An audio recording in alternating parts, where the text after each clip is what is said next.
جوانترین و گەرم و گەشتترین سڵاوەکانتان پێشکەش بینەرانی خۆشەویستی تەلەڤیزیۆنی کۆمەڵە یارمەتی هاوڕێیانی هاوکارم لە خزمەتتاندام بۆ پێشکەشکردنی گەشتی هەواڵەکانی ڕۆژی سێشەممە. سەرەتا سەردێڕی گرنگترین هەواڵەکان: ئەشکەنجە و ئازاری هادی ڕۆستەمی لە زیندانی ورمێ، دۆخی خراپی تەندروستی زەینەب جەلالیان لە زیندانی یەزد، ئازادی کاتی سعید یوزی چالاکی کرێکاری خەڵکی کامیاران لە زیندانی کەراج، درێژە ناڕزایەتی معلیمان لە هەرێمی کوردستان و پشتیوانی حزبی شیوعی لە معلیمان، دۆخی خراپی ئاوارەکانی ئافرین لە حەلەبی ڕۆژاوای کوردستان، کۆبوونەوەی کرێکارانی ئەرکان سالس لە پارسی جنوبی و لەسەر کاردەرکردنی مامۆستایەکی زانکۆی بەهەشتی لەلایەن ڕۆژیم.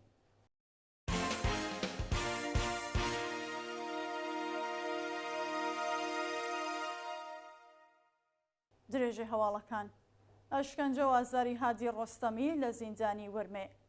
ڕۆژی دووشەممە 16 ڕێبەندان هادی ڕۆستەمی بەندکراوی مەحکوم بە بڕینەوەی پەنجە و خەڵکی ئیلام لەلایەن بەرپرسانی زیندانی ورمێ درایە بەر ئەشکەنجە و لێدان و بۆ بەندی تاکە کەسی گوازرایەوە. هادی ڕۆستەمی 25 سەرماوەزی 1402 لە زیندانی ورمێوە بۆ زیندانی فەشافویەی تاران گوازرایەوە، بەڵام پاش چەند هەفتە ڕاگوێزی زیندانی ورمێکرا.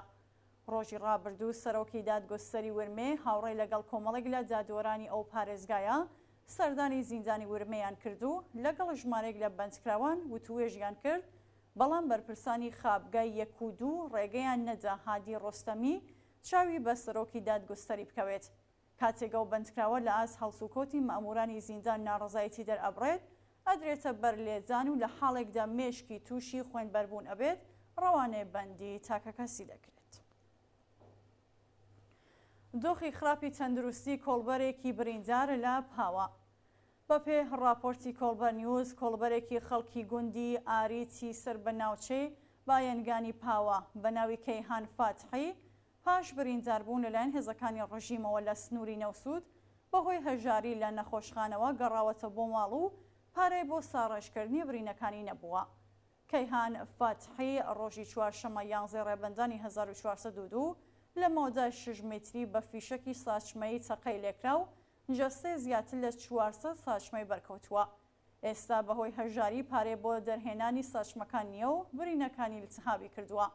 ئەو کۆڵبەرە لا بنەماڵێکی هەژارە و پێویستی بە یارمەتی خەڵکی شۆڕەشگیری ناوچەی بایەنگان و شاری پاوە هەیە. دۆخی خراپی تەندروستی زەینەب جەلالیان لە زیندانی یەزد. بەپێ راپۆرتی ناوەندەکانی مافی مرۆڤ، زەینەب جەلالیان بەردەوام لە ژێر لێپرسینەوە و گوشاردایە و لە دەستڕاگەیشتن بە دەرمان بێبەشکراوە. زەینەب جەلالیان سەرەڕای ئەوەی کە مەترسی جددی لە دەستانی بینایی هەیە و تووشی نەخۆشیەکانی وەک تەنگە نەفەستی، گورچی لەو هیتر بووە، لەلایەن بەرپرسانی زیندانەوە لە دەستڕاگەیشتن بە دەرمان بێبەشکراوە. ناوبراو کۆنترین بەندکراوی سیاسی ژنا کە لە ماوەی 17 ساڵی ڕابردوو تەنانەت 1 ڕۆژ مەرەخەسی پێ نەدراوە. ناوبراو زیاتر لە 3 ساڵە بەبێ هیچ ڕوونکردنەوەیەکی یاسایی بۆ زیندانی یەزد گوازراوەتەوە و لەو ماوەیەدا بەبێ ڕەشاوکردنی یاسای جێیاکردنەوەی بەندکراوان لە مافە سەرێتاییەکانی خۆی وەکو مەرەخەسی و چاوپێکۆتن لەگەڵ بنەماڵەکەی بێبەش بووە. جێگای ئاماژەیەکە ناوەندە ئەمنیەتیەکانی ڕژیم هەڕەشەیان لێکردووە کە ئەگەر لە کردەوەکانی پەشیمان نەبێت هیچ مافێکی پێ نادرێت. گواستنەوەی سەلاح عوسمانی بۆ زیندانی نەغەدا. ڕۆژی دووشەممە 16 ڕێبەندان هاوڵاتیەک بەناوی سەلاح عوسمانی خەڵکی گوندی خراپە و دانیشتووی پیرانشار پاش تەوابوونی خۆناغەکانی لێپرسینەوە لا گرتوخانەی سڵاتی ورمێ بۆ زیندانی نەغەدا ڕاگوێزرا. سەر لە بەیانیە ڕۆژی سێشەممە 26 بەفرانبار هێزە ئەمنیەتیەکانی ڕۆژیم بەبێ بەڵگەی یاسایی هێرشیان کردە سەر ماڵی سەلاح عوسمانی و ناوبراویان دەست بەسەر و دەستیان بەسەر مۆبایلەکەیدا گرت. ئەو هاوڵاتیە لە ماوەی بەندکردنیدا لە دەستڕاگەیشتن بۆ پارێزەر و چاوپێکەوتن لەگەڵ بنەماڵەکەی بێبەشکرا. تا کاتی هەداڕەشتنی ئەم هەواڵە هیچ زانیاریەک لەسەر هۆکاری بەندکردنی سەلاح عوسمانی لە بەردەستانیە، بەڵام ساڵی 1400 هەساوی جارێکی دیکە بە تۆمەتی هاوکاری لەگەڵ یەکێک لە حەزبەنێرەکانی ڕژیم دەست بەسەر و لە دادگای انقلابی پیرانشاردا بێتاوان ناسێنرا. ئازادی کاتی سعید یوزی چالاکی کرێکاری خەڵکی کامیاران لە زیندانی کەرەج. ڕۆژی یەکشەممە 15 ڕەبەندانی 1402 سعید یوزی چالاکی کرێکاری و ئەنجامی لێژنەی لێکۆڵینەوە بۆ پێکهێنانی و ڕێکخراوەی سربەخۆی کرێکاری لە کامیاران و دانیشتووی کەرەج کە لەلایەن هێزەمنیەکانەوە دەست بەسەرکرا بوو بە دانانی بارەمتەی 500 میلیۆن تمەنی و بە شێوەیە کاتی ئازادکرا. بەپێی راپۆرتەکان سعید یوزی ڕۆژی سێشەممە 5 بەفرانباری 1402 لەلایەن هێزەکانی ئیسلاحاتی شاری کەرەج لە ماڵەکەی خۆیدا دەست بەسەرکراوە.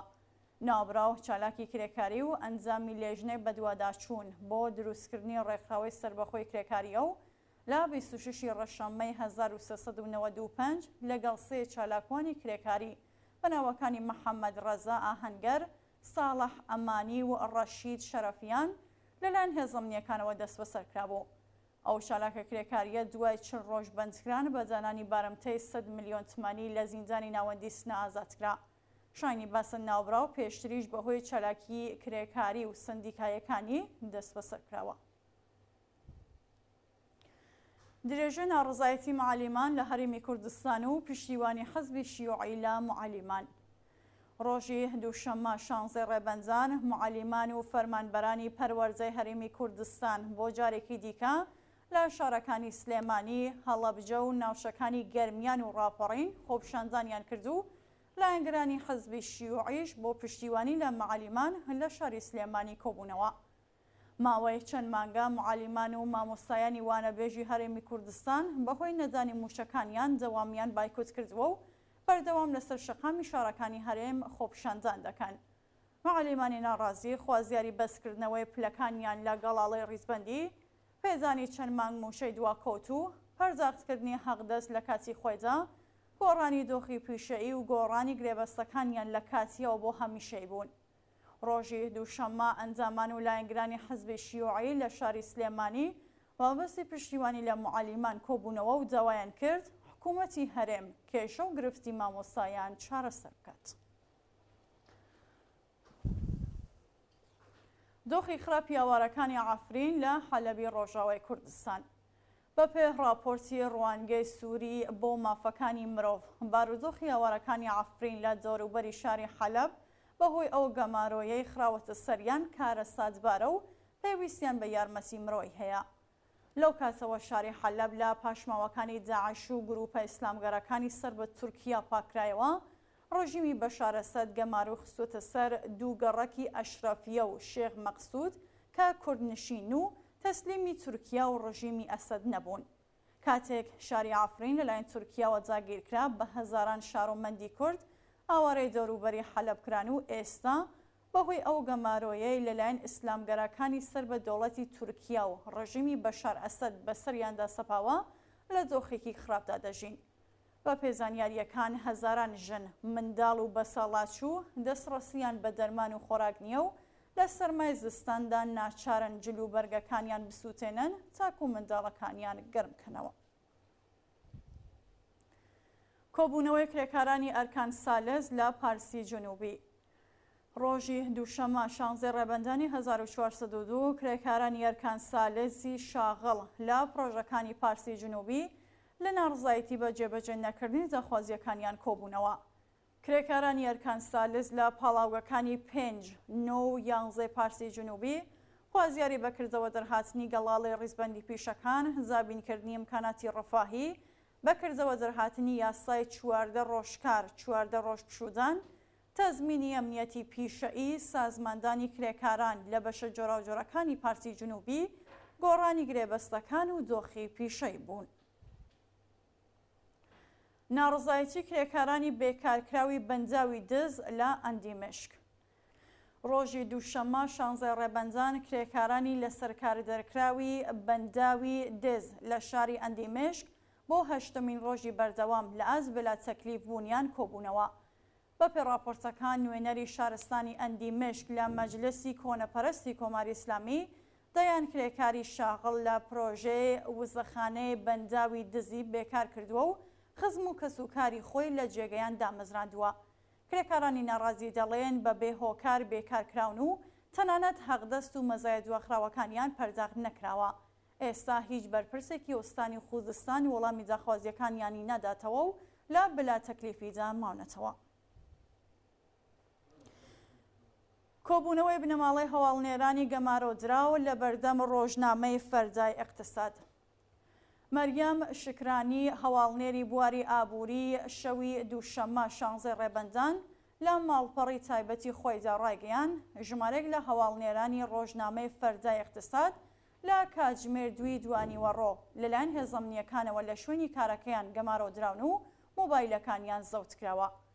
بە پێوە راپۆرتە دەفتەری ڕۆژنامەی فەردای ئیقتساد لە مەیدانی ئارژانتیرین تاران هەڵکەوتووە و بنەماڵەی هەواڵنێرانی بارەمتەگیراو لەلایەن ئێدارەی دەسەڵاتەوە پاش وەڵام نەدانەوەی ئازیزانیان لە بەردەم بینای ئەو ڕۆژنامەیە کۆبوونەتەوە و ناڕزایەتیان دەربڕیوە.